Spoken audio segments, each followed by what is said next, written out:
Okay, sorry about that. My camera decided to cut out. I don't know why. I'm just going to start off where it cut out before. First of all, I'm going to say hi. I'm Kim. Now, because I've got to be my cameraman as well as the star of the show, I have to go back around now and zoom in to the shells that I'm going to show you. As I said before, these shells here, which I'm going around to the camera now, are 6 cowrie shells, or Cypgirl they are called, which are part of my collection that are endemic to Australia. These shells are only found in the waters in and around, well, Australia. Lovely cowrie shells. These would be some of my favourite. I'm just fixing up the camera shot here. It's very difficult. I'm just going to move a couple of shells to get it in vision properly for you.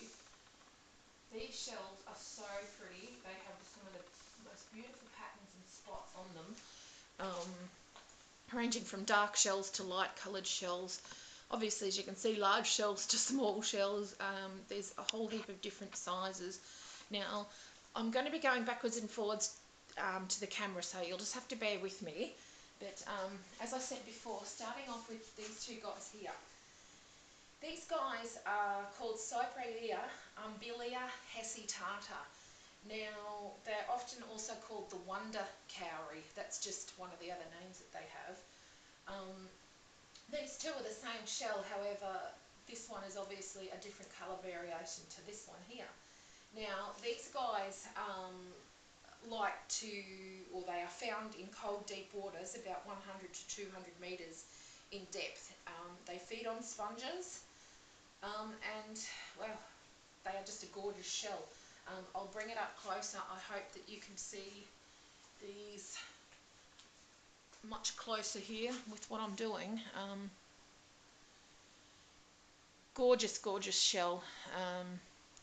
They're found anywhere from South Australia, in Australia, right around to the southern part of Queensland, more so in New South Wales and Victoria, and can even be found on the eastern coast of Tasmania.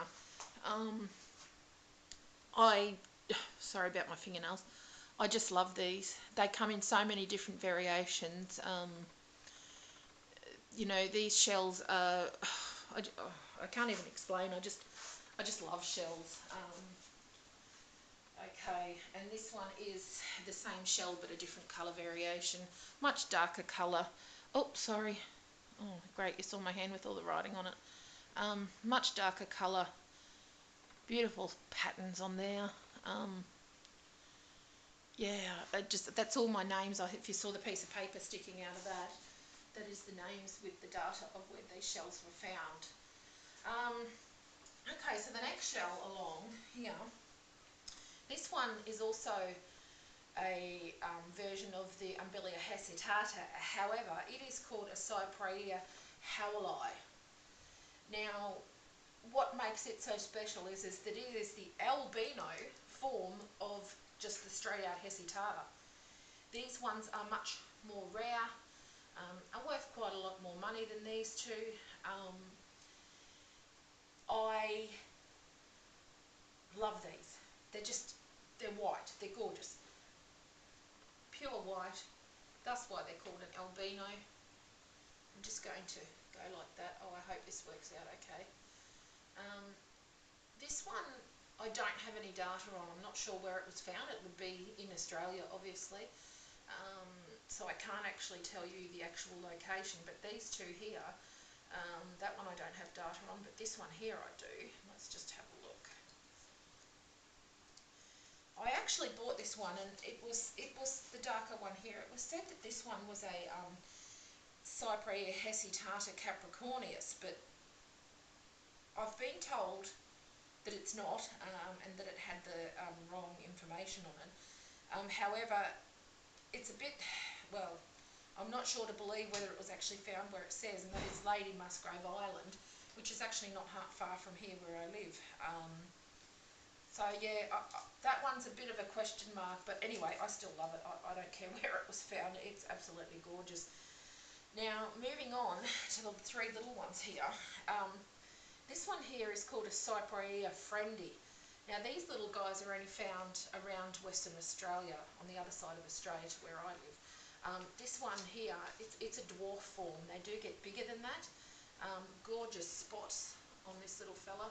I'm just going to come around the other side and see if I can get more of a close-up of it. It's a bit hard for me to see what's happening here.